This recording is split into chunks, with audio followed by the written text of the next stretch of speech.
ఏమి సమస్య ఏమంటే తన కుమారుణ్ణి పాంచజన్యుడు అనే ఒక రాక్షసుడు ఎత్తుకొని పోయింటాడు. కొడుకును చిన్నప్పుడు ఒక రాక్షసి ఎత్తుకొని పోయింటాడు. కొడుకు లేడే అని చెప్పి బాధపడుతుంటాడు. అది గమనించి శ్రీకృష్ణ భగవానుడు ఆ రాక్షసుడు ఎక్కడున్నా కానీ పట్టి చంపి ఆ గురుదక్షిణగా కొడుకును అప్పుడు చాలా సంతోషపడతాడు ఆ గురువు. ఆ ఆనందాన్ని ఆ శిష్యుడు కూడా పంచుకుంటాడు. ఇంకొక చిన్న ఎగ్జాంపుల్ చెప్తా. ఏమీ చదువు రాని గిరిజన ప్రాంతానికి చెందిన ఏకలవ్యుడు అనేవాడు విన్నారా పేరు మీరు? ఏదో ఏ క్లాస్లోనో ఏకలవ్యుడు సినిమా లెసన్లో ఉంది తెలుగులో, తెలీదా? సరే, ఏకలవ్యుడు కూడా అంతే. ఆయన ఏం చేస్తాడు తెలుసా?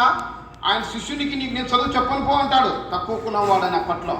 అయినప్పటికీ గురువు యొక్క విగ్రహాన్ని అంటే ప్రతిష్ఠ చేసి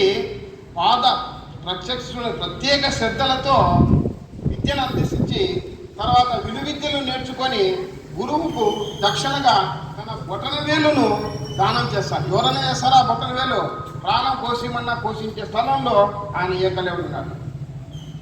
అంత గొప్ప అంటే భారతదేశంలోనే శిష్యునిలో అంత ప్రసిద్ధికి ఎక్కిన వాడు ఏకలవ్యుడు అని చెప్పవచ్చు. నేను ఏం చెప్తున్నా అంటే ఈ టాపిక్ ఇలాగే మీరు కూడా ఏదో ఒక చాలామంది మనం ఉంటారు కదా, మీకు చాలా గురువు అవన్నీ సందేశాన్ని అందించుంటారు. వాళ్ళకు మీరు చిరుకానుకగా ఏదో రోజు ఇలాంటి టీచర్ సందర్భంలో కూడా అందిస్తే గురుదక్షిణగా మీకు కూడా బాగుంటుంది చెప్పాను. ఈ ప్రసంగాన్ని ఇంతటితో ముగిస్తున్నాను. ఈ అవకాశాన్ని అందించిన మన హెచ్ఎం గారికి ఎంతో శ్రద్ధగా ఇక మన అక్షరవర్ధన్ సార్ గారు వచ్చారు. ఆ సార్ ఆ సందేశాన్ని ముఖ్యమైన సందేశాన్ని అందించాలని కోరుతూ నేను విరమించుకున్నాను.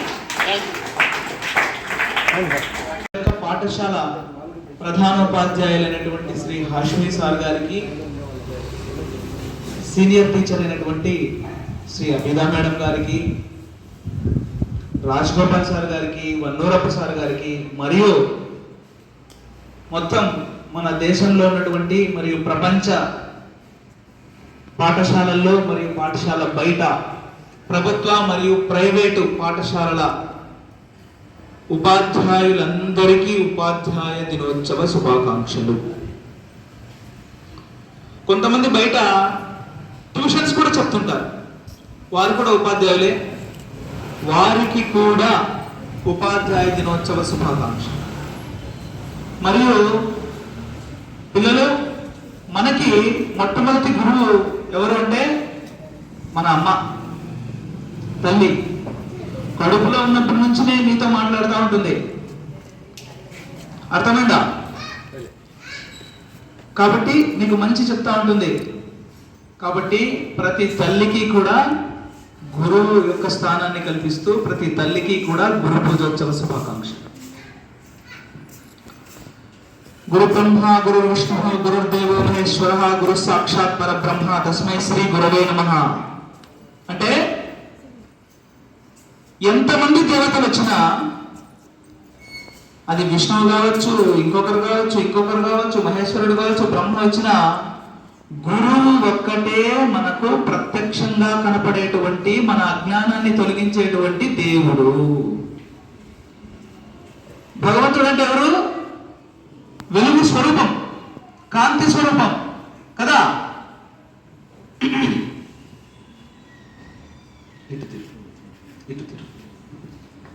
మనకి పూర్తిగా ఇంట్లో కరెంటు పోయింటుంది, వీధంతా కరెంటు పోయింటుంది. అప్పుడు మనకి ఏది దారి చూపిస్తుంది? టార్చ్ లైట్ అవ్వచ్చు, దీపం అవ్వచ్చు కదా.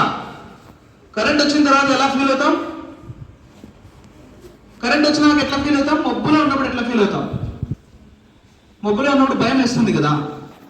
మబ్బులో ఉన్నప్పుడు పైకి పోయి రమ్మంటే, పైకి పోయి ఒక అగ్గిపెట్టె తీసుకురమ్మంటే నేను పోను అంటారా లేదా మీరు? హలో కదా. కాబట్టి మన యొక్క జీవితానికి ఒక మార్గ నిర్దేశకత్వం ఎవరు వహిస్తారు అంటే అది గురువు మాత్రమే. అది ఎక్కడ జరుగుతుంది? పాఠశాలలో జరుగుతుంది. కొంతమంది పాఠశాలకు వెళ్ళకపోయినా ఒక గురువును తనకు తానుగా స్వీకరించి కొంతమంది ముందరికి వెళ్తారు. అది వాళ్ళ సెల్ఫ్ మోటివేషన్ కదా. కానీ అందరూ అలా ఉండరు. ప్రతి విద్యార్థి కూడా పాఠశాలకు వచ్చి గురువు లేని విద్య గుడ్డి విద్య అంటారు. కాబట్టి పాఠశాలకు వచ్చిన తర్వాతనే నువ్వు విద్యార్థిగా పరిగణింపబడతావు, నీకు ఒక స్టేటస్ వస్తుంది, అవునా కదా. ఏబ్బా నువ్వు స్కూల్కి రాలేదనుకో నిన్నేమంటారు? ఎవరో ఒక అబ్బాయి అంటారు కదా, ఫలానా వాళ్ళ అబ్బాయి అంటారు. నువ్వు స్కూల్కి వచ్చిన తర్వాత ఏమవుతావు? 1వ తరగతో 2వ తరగతో 3వ తరగతో స్టూడెంట్ అవుతావు. నీ పేరు రికార్డులో రాయబడుతుంది. అది నీ పేరులో రికార్డు రాయబడిన తర్వాత నువ్వు తరగతి గదిలో కూర్చున్న తర్వాత నీకు అక్షరాలు దిద్దింపబడతాయి కదా. చిన్నగా నీకు జ్ఞాన ప్రబోధ అనేది జరుగుతుంది. వీడు బాబు ఓకేనా? అక్షరాలతో పాటు జ్ఞానం వస్తుంది, ప్రాపంచిక జ్ఞానం వస్తుంది.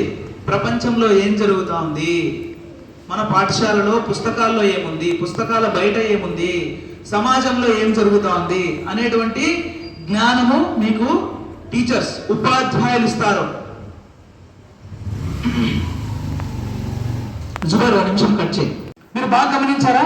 మీరు స్కూల్కి వచ్చినప్పటికీ స్కూల్కు రాకుండా ముందు ఉన్నప్పటికీ తేడా ఉందా మీలో? మీ బిహేవియర్లో తేడా ఉందా?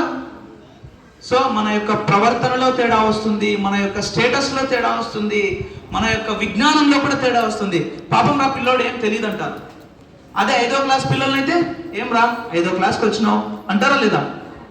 సో మనం చేయకూడని పనులేంటి, చేసే పనులేంటి, ఏం నేర్పిస్తారు? ఎవరు నేర్పిస్తారు? పాఠశాలలో ఉపాధ్యాయులు నేర్పిస్తారు. అటువంటి ఉపాధ్యాయులందరికీ కూడా నేను మన టీచర్స్ అందరూ కూడా ఏదో ఒక పాఠశాల నుంచి, విద్యార్థి దశ నుంచి మరి పెద్ద అయిన తర్వాత కాలేజీలో కానీ లేకపోతే యూనివర్సిటీల్లో కానీ విద్యార్థులుగా ఉన్న వాళ్ళమే కదా. ఈరోజు మాకు చదువు చెప్పినటువంటి ఫస్ట్ టీచర్ దగ్గర నుంచి, మా అమ్మ దగ్గర నుంచి, మా టీచర్ దగ్గర నుంచి, మా యూనివర్సిటీ ప్రొఫెసర్ అందరికీ కూడా, పాఠశాలలో ఉపాధ్యాయులందరికీ కూడా నేను పాదాభివందనం చేస్తున్నాను. వాళ్ళ పాదాలకు నేను నమస్కారం చేసుకుంటున్నాను. ఎందుకంటే వాళ్ళు ఆ రోజు పాఠశాలలో సరిగా చదువు చెప్పనట్లయితే నేను ఈరోజు ఇక్కడ ఉపాధ్యాయుడిగా ఉండేవాడిని కానే కాదు. వాళ్ళు చెప్పి మోటివేట్ చేసి దగ్గరుండి చదివించడం వల్ల మాత్రమే నేను ఈరోజు ఉపాధ్యాయుడిగా ఉన్నాను. ఉపాధ్యాయుడు మీకు చెప్పి చెప్పి చెప్పి చక్కగా మీతో ప్రాక్టీస్ చేయించి మిమ్మల్ని ఒక క్లాస్ నుంచి ఇంకొక క్లాస్కి మెట్టెక్కిస్తాడు. తన యొక్క సమయాన్ని అంతా కూడా పాఠశాలలోనే 7-8 గంటలు మీతో ఉంటాం. మా పిల్లలతో మహా అయితే 1 గంట సేపు ఉంటాం. ఇంకా కొంతమంది దూరాభారం నుంచి వస్తున్నారు. మన హష్మి సార్ గారు చూడండి, ఫ్యామిలీ ఎక్కడో పెట్టి ఇక్కడ పనిచేస్తున్నారా లేదా? అవునా కదా? మీతోనే సమయం ఎక్కువ గడుపుతున్నారా లేదా? So that's what. ప్రతి ఒక్క ఉపాధ్యాయ వృత్తి అనేది ఒక ఉద్యోగం కాదు, ఒక ఉద్యోగం కానే కాదు, అన్ని ఉద్యోగాలే. ఇది ఒక బాధ్యత, సామాజిక నిర్మాణంలో ముఖ్య పాత్ర వహించేటువంటి ఒక బాధ్యత. ఒక ఉపాధ్యాయుడు కనుక చెడు చెప్పడం స్టార్ట్ చేస్తే సమాజం చెడ్డగా తయారవుతుంది. అదే ఒక ఉపాధ్యాయుడు కనుక మంచి చెప్పడం, పిల్లల యొక్క గుండెల్లో, పిల్లల యొక్క హృదయాల్లో, మస్తిష్కాల్లో మంచిని, మానవత్వాన్ని, ఓకేనా, మంచి సుజ్ఞానాన్ని అందించడం ఎప్పుడైతే స్టార్ట్ అవుతుందో అప్పుడు సమాజం దాని ఫలితాలను ఖచ్చితంగా చూస్తుంది. ఒకే పాఠశాలలో చదువుకున్న వాళ్ళు చెడుదారి పట్టచ్చు, మంచి దారి పట్టచ్చు, అలాంటి వాళ్ళు కూడా ఉన్నారు. కానీ పిల్లలు మీరు గుర్తుపెట్టుకోవాలి, ఉపాధ్యాయులు ఎప్పుడు మంచి దారిని చూపిస్తారు. మీ యొక్క practice of taking good also is most important. చేయడం అలవాటు ఉంటుంది, అది వదిలేస్తే ఏమవుతుంది? పళ్ళు పుచ్చిపోతాయి. మనం ప్రతి ఒక్కరితో మంచిగా మాట్లాడడం అలవాటు చేసుకోవాలి, ప్రతి ఒక్కరిని మంచిగా కలుపుకోవడం అలవాటు చేసుకోవాలి. అప్పుడు సమాజంలో మనకు యాక్సెప్టెన్స్ ఉంటుంది. ప్రతి ఒక్క మనిషిని మనిషిగా చూడగలగాలి. ప్రతి ఒక్క విద్యార్థిని, తోటి విద్యార్థిని మనం ఎలా చూడాలి? మనతో సమానంగానే చూడాలి. అందుకే మనకు యూనిఫామ్ ఇచ్చారు, అవునా కదా? సో యూనిఫామ్ అర్థం ఏంటంటే మనమందరం సమానం, మనమందరం విద్యార్థులం. జ్ఞానం అనేది తప్పుదారి పెట్టకూడదు. అత్యంత ఎక్కువ జ్ఞానం కలిగి, అత్యంత ఎక్కువ సామర్థ్యం కలిగి, అత్యంత ఎక్కువ పవర్, తన యొక్క వరాలు ఎక్కువ ఉన్నాయి ఒక అతనికి, కానీ అతను చివరికి ఒక మానవ మాతృడి చేత పతనమయ్యాడు. అతనే రావణాసురుడు. మన యొక్క శక్తి ప్రధానం కాదు ఇక్కడ, మన యొక్క యుక్తి ప్రధానం కాదు, మన తెలివి ఇంపార్టెంట్ కాదు, మన యొక్క బిహేవియర్ ఇంపార్టెంట్. స్త్రీలను గౌరవించడం ఇంపార్టెంట్, పెద్దవారిని గౌరవించడం ఇంపార్టెంట్, తోటి వ్యక్తులతో ఆనందంగా హ్యాపీగా వాళ్ళలో ఒకరిగా మసలుకోవడం చాలా ప్రాముఖ్యత సంపాదించుకుంటుంది. అది ఎవరన్నా కానీ కదా. ప్రతి మనిషిని మనిషిగా గౌరవించడం, ప్రతి స్త్రీని తల్లిగా గౌరవించడం, ఇది ఒక మన సంస్కృతి నేర్పిస్తుంది మనకు. అది లేనప్పుడు ముల్లోకాలకు ఆధిపత్యం వహించాడు రావణాసురుడు, 3 లోకాలు జయించాడు, ప్రపంచమంతా తన కింద ఉంది. కానీ అప్పుడు ఒక చిన్న రాజ్యానికి రాజు కొడుకైనటువంటి రాముడు అడవుల్లో 2 అన్నదమ్ములు పోయారు. ఆయన చేతిలో వానరుల యొక్క సహాయంతో ఆ రాజ్యం నాశనం గావించబడింది. సో మన బిహేవియర్ అనేటువంటిది మనకు, మన సమాజానికి అది చాలా రక్ష వహిస్తుంది. సో మంచి వ్యక్తిగా జీవించడం చాలా చాలా కష్టం. ఎందుకంటే చెడు యాక్సెప్టెన్సీ చేసినంతగా మంచి యాక్సెప్టెన్సీ చేయలేరు. ఒక 10 నిమిషాలు ధ్యానం చేయండిరా అంటే చేయలేం మనం, అవునా కదా? పక్కకు చూస్తుంటాం ఇలాగా కదా, ఏది ధ్యానం చేయండి చూద్దాం కదా, ఎక్కడో సౌండ్ వస్తూ ఉంటుంది, వినిపిస్తూ ఉంటుంది, ఏదో గలాట చేస్తూ ఉంటారు. అదే బాగా ఆడుకోండిరా, గలాట చేయండిరా అంటే హ్యాపీగా చేస్తారు, చూసారా?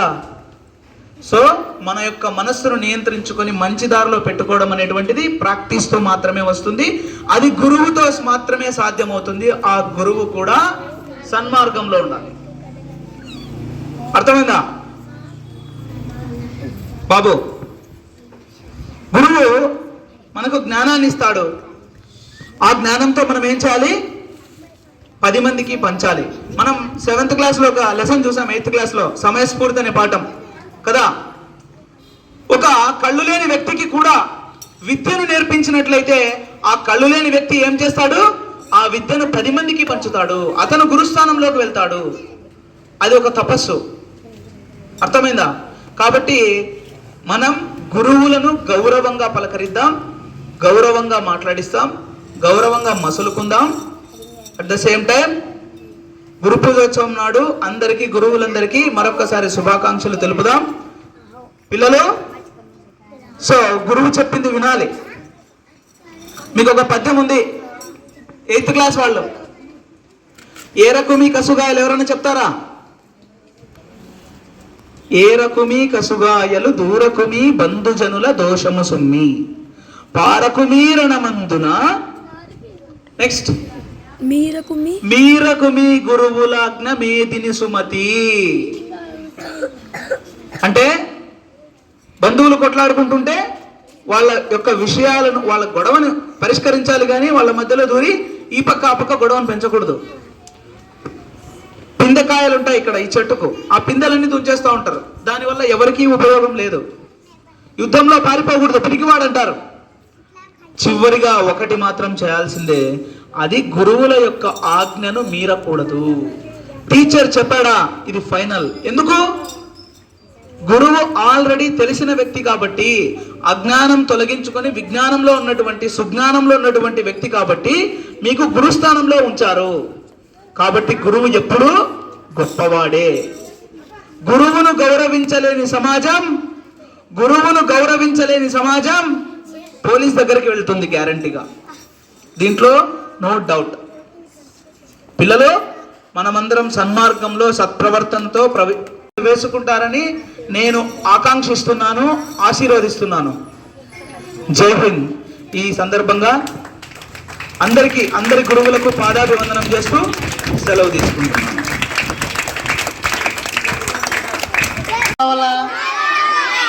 చాలా రంగులు కావాలి, కానీ మన జీవితం బాగుపడాలంటే ఒక ఉపాధ్యాయుడు ఉంటే చాలు, మన జీవితం బాగుపడుతుంది. Thank you sir.